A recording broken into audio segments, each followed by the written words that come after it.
السلام علیکم ورحمۃ اللہ وبرکاتہ۔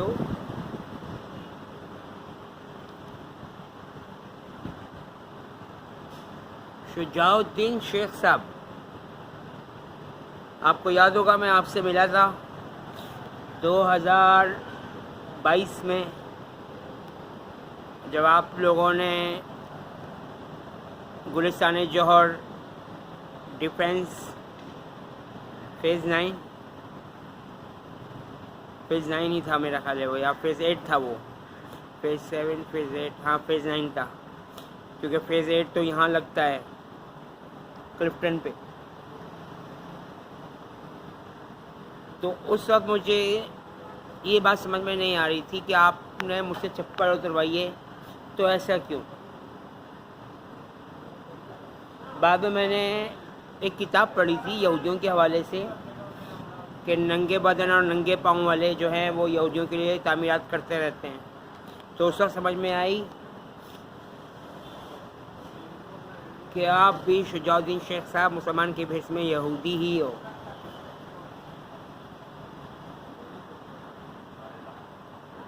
اور دوسری بات کہ وہاں مفتی منیب الرحمن جو یہودی ہری آنکھوں والے، ان کا بیٹا بھی آیا ہوا تھا، اور میرا باقاعدہ اس سے تعارف کروایا گیا کہ یہ مفتی منیب الرحمن کے سربراہ ہیں۔ تو اس میں مجھے سمجھ میں نہیں آئی کہ بھائی مجھ سے کیوں تعارف کروایا جا رہا ہے، اور 2023 میں مجھے سمجھ میں آ گیا اس بات کا۔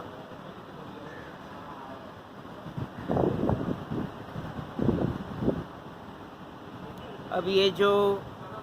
آپ لوگ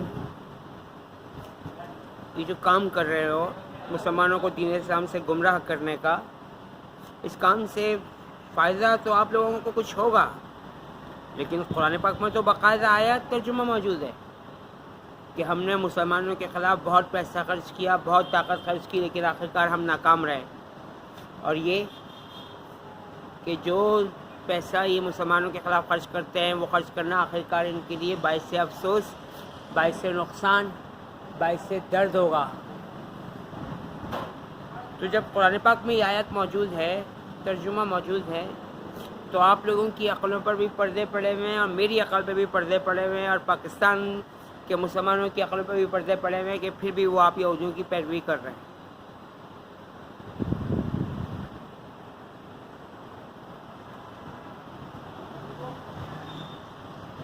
اتنی مہارت سے آپ نے مسلمانوں کو گمراہ کر دیا ہے۔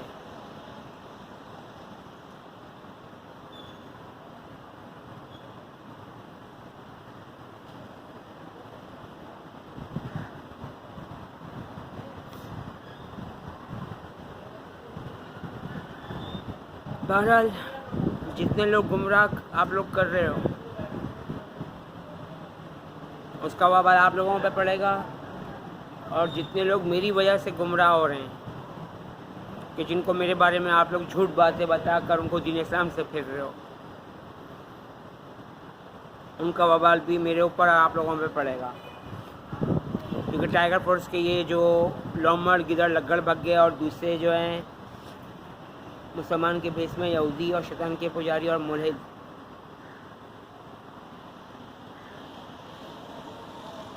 کتنے لوگ آپ لوگوں نے پیچھے چھوڑے میں۔ بہرحال میرا ایک بات پر تو ایمان قائم ہے، اللہ کا شکر ہے کہ آخری نبی الزماں محمد مصطفیٰ صلی اللہ علیہ وسلم آخری نبی ہیں، ان کے بعد کوئی نبی نہیں آ سکتے، اور یہ کہ روزہ قیامت اللہ تعالیٰ دوبارہ زندہ کر کے اٹھائیں گے۔ لیکن آپ نے بنوری ٹاؤن مسجد کے دماغوں میں پتہ نہیں کیا چیز گھول کے ڈال دی ہے کہ وہ کوئی بات ہی سننے کو تیار نہیں ہوتے، اور آس پاس جتنی دکانیں ہیں ان میں زیادہ تر یہودی بیٹھے ہوئے ہیں، میں پہچان گیا ہوں ان کو، بس مسلمان ان کو نہیں پہچان پا رہے۔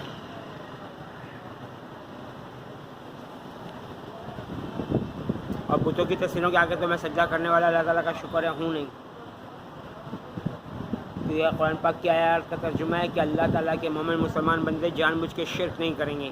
تو مومن بڑی چیز ہوتا ہے، میں صرف مسلمان ہوں۔ اللہ تعالیٰ امت مسلمہ کو اپنی پناہ میں، رحمت میں، حفاظت میں رکھے، اور دوسرے مذہب کے بے گناہ مردوں، عورتوں، بچوں، بوڑھوں کو بھی۔ آمین یا رب العالمین ارحم الراحمین۔ اللہ حافظ۔